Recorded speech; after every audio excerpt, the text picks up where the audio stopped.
So now we're at chord progressions, one of my favorite topics because this is really the foundation of music when it comes down to hearing songs. Every song you hear uses what we call chord progressions. When you're listening to something on the TV, there's chord progressions being played. Have you ever heard of a 2-5-1 or a 7-3-6 or even a 5-1-4? Have you caught on to what I'm doing though? I'm using the number system. So chord progressions are built straight from the number system and the scale. So that's why I said it's important to first understand the scale, then understand the number system, and then of course chords, because you can't have a chord progression without, chords. Chords are like your words, and chord progressions are like your sentences. Remember I said that? And then when you put together a song, it's like putting together a story by putting all that together. So chord progressions are very important when it comes to understanding the system of music, and it gives you the opportunity to take something and transpose it to another key because you have a system. We have numbers that we can apply from one key to another versus a musician that's just listening to a song and memorizing the notes, but there's no way to really have a holistic understanding of how to take what you've learned and put it in a whole nother key. So we're gonna talk about chord progressions. Let's get into it. Let's check out the keyboard. So we're gonna be in the key of C major. Let's look at the scale in the number system. So C is the 1, D is the 2, E is the 3, F is the 4, G is the 5, A is the 6, B is the 7, and then we're back at the 1. So what I'm gonna do is, I'm gonna play a chord progression, and then we're gonna figure out the types of chords that will work with this particular chord progression. You ready? Here we go. 1, 2, 3, and I'm not gonna even tell you the number. I'm gonna let you figure it out first. I'm gonna play it a couple of times.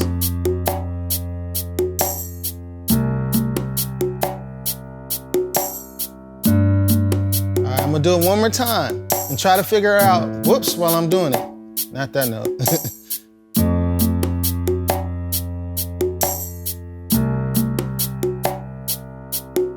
So what I'm playing is a 6, 4, 1, 5. That's a chord progression. 6, 4, 1, 5. So, when you listen to music, the first thing that you should pay attention to is the bass note if you're trying to learn something by ear, because the chord progression is either going to be played with the left hand. If you're playing by yourself and you're playing the piano, the left hand is going to dictate the chord progression, the lowest note in your left hand. Or, if you get to the point where you're more advanced and you're playing with a bass player, the bass player is playing the chord progression. So how he moves is going to determine the actual chord progression that you're playing. So once again, the chord progression that we played in the key of C was a 6, 4, 1, 5 chord progression. Now, why is this important?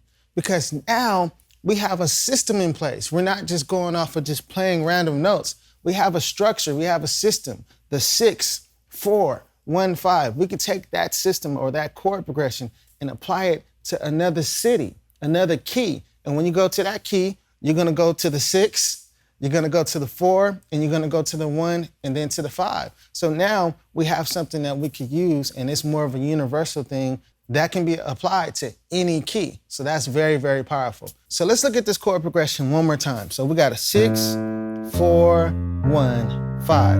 Now, in the last lesson that I did, I talked about diatonic chords. Now, diatonic chords, they work, when it comes down to finding what chords go with what bass notes, they work a lot more so in worship, because you'll find that worship music just uses a lot of the same concepts, like the 1, the 4, and the 5, those are gonna be major. And then the 2, the 3, and the 6, a lot of times those are minor. They can be other things too as well. But it works a lot. But in different situations, you're going to find that to change. So I don't want you to restrict your way of thinking by thinking everything works this way. No, it's on a style by style thing. But in this particular case, let's see how the concept I taught you would work. So if we go to the sixth tone, what type of chord do you think we could play? Well, it's the sixth. Let's try A minor, right? And then when we go to the F, what type of chord do you think we could play? Major. Let's try that. So we're gonna go from the 6 minor to the 4 with an F major. Then to the 1 with a C major. So all I'm doing is taking those same diatonic chords that we did when I went right up the scale, from the 1 to the 2 to the 3 to the 4 to the 5. Well, look at here. That's the 6. It's minor. And then to the 7 and then to the 1. So just using diatonic chords, you can actually come up with chord progressions. Let's check it out. I'm gonna go from the 6 to the 4. From the 6 to the 4 to the 1, okay? To the 5. I'm gonna switch it up. That's still A minor on the 6 to the 4. Back to the 1. Okay, I just added a little bit more flavor to the 5. So what you should have quickly saw was that I took just basic chords and applied a chord progression. Now, you can make a chord progression out of anything. It's just a matter of experimenting. You can do, let's see, a 2. Matter of fact, you probably heard this before. 1, 1, 2, 3, 4. 4, 3, 2, 1. That's a chord progression too. And if we use the diatonic chords, 1, 1, 2, 3, 4, 4, 3, 2, 1. Right? So this is on a basic level, just, chord progressions. Now, when it comes down to different styles, you're going to find that you're going to get into more advanced types of chord voicings. That's when you're going to get into, extended chords like major 7ths, major 9ths, and stuff like that. But the whole point of this video is really for you to pay attention when you learn songs. Look at the chord progression. And then if I show you something new that's not necessarily a diatonic chord or something outside of just the basic level, pay attention to what's happening on that tone. So if you're in any key and you go to the 1, let's say it's major, but what if it's a major 7? Okay, so if I play a major 7 chord on the 1, then that changes the sound. So now it changes the vibe. So what kind of style am I playing at this point? It could be more of a contemporary gospel song. So the types of chords that you use over, the scale and the number system, that is what dictates the style of what you're playing. So if we take the same chord progression, it might get weird because I don't know how it's gonna sound, but the same 6, 4, 1, 5. So let's see if I change the voicings, but I'm gonna keep it still minor. So instead of playing just a regular minor chord on the 6th tone, I'm gonna play like a minor 9. And then it's still an A chord, but it's not just a basic A chord, it's an A extended chord voicing. So once you have the chord quality, you can go and take it further and add, more color. So at this point, I took it away from just being, it's a regular minor chord. And then some of you might not know how to do this yet. Go to the foundational lessons. We break all this stuff down. This is a speed course to actually help you to understand how to transpose stuff in all 12 keys, but just giving you an understanding of how music works in a quick way. This is supposed to be quick. So if I'm going too fast, we have a slow pace, full series of lessons that you can check out. All right, so if we take this A minor chord, which is a minor chord, and we make it like an extended chord voicing, like an A minor 9, right? That's the 6, and then we're gonna go to the 4. Instead of playing an F major, we can make this an F major 9. So now we have a more full, but it sounds different. It sounds jazzier now, right? It doesn't sound like worship, because if we were to keep it straight,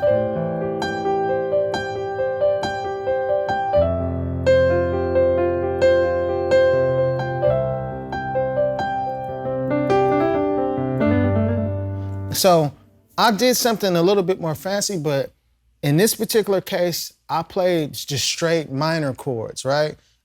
Or straight major chords, even though I was playing a lot more busier, but if we go and take these chords and make them like nines, that's an A minor 9 to an F major 9, and then to the 1. That's a C major, like crazy voicing, like a 9 with a 13. And then this G chord, we could do that, I guess, but it changes the whole vibe. Watch. But it's a matter of understanding the chord progression. But you can do a lot of things with it. So from the 6 to the 4 to the 1. Almost missed it. To the 5. I wouldn't do that chord. So from this 6, I'm gonna just play a regular G major chord.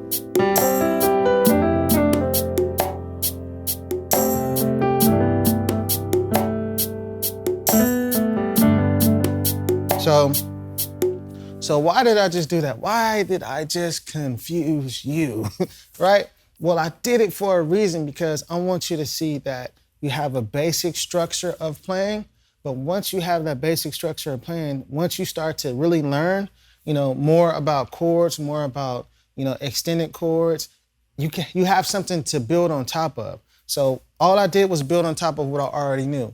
I knew that once I got to the 6th tone, we're playing a minor type of chord, right? And I just took that idea, that foundation, and said, okay, I'm gonna change the chord quantity.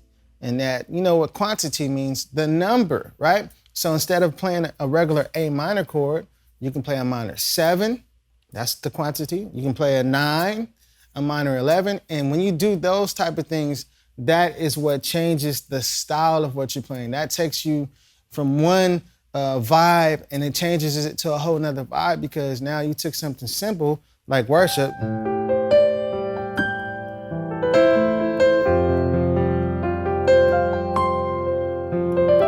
so I'm taking this concept of basic chords, and now when you take it and extend it, now it sounds more jazzy. So now it could be more of a contemporary type of sound. Okay, right? So that's the type of things that you need to pay attention to when it comes down to learning music. Pay attention to the chord progression, pay attention to the chord quality, and then also pay attention to the other types of things, like, is the chord extended? Is it a 9th, 11th, and 13th? And then sometimes when it comes down to diatonic chords, you're gonna find that everything is not what I said. It's gonna switch. So when I said the 1, the 4, and the 5 are major most of the time, well, that all depends on the type of style you're playing. That works a lot in worship, right? But when you play traditional songs, you're gonna find that the 1, the 4, and the 5 are gonna be different, because really think about this. What type of sound does major chords give you? It's more pretty, it's more happy, And when you think about traditional music, hand clapping, foot stomping songs, you're gonna find that those songs have more of a blues element. And when you hear that type of sound, you have something that we call the flat 7th in your chord. So instead of playing a C major chord, you might be playing a C7 chord, right? That dominant 7th is what changes the sound. But one thing that happens is that when you're on the 1, it turns into, instead of it being a major chord, now it's a dominant chord, like that. And when you're on the 4, same concept. Instead of it being major, it's more of a dominant chord on the 4. And then when you're on the 5, same concept. You have more of a dominant 7 chord. Like, you have that one tone that changes the vibe, but there is a pattern to follow. So I want you to start to pay attention to what happens when you're in different styles. And then when you go to another key, you could take that number system, slap it in that other key, use that map, and that will help to guide you in that other key. You can also use technology to your advantage as well. We have a software. This is not a sales pitch, but I really want you to understand, how you can use technology. We have a software called Instant Transposer, and what that does, you can put any chord in it. You can even put a chord progression in it, and then it will transpose it to any key you want it to be in. It'll give you a visual. You can input your own notes, and it'll transpose it to all 12 keys. And that kind of speeds up the process of learning things in all 12 keys as well. So you got your work cut out for you. Hopefully this lesson helped to open up your understanding to chord progressions, not just them, but how to look at them and how to approach them when it comes down to playing in all 12 keys. All right, so I hope you enjoyed this lesson. God bless. Until next time, see you.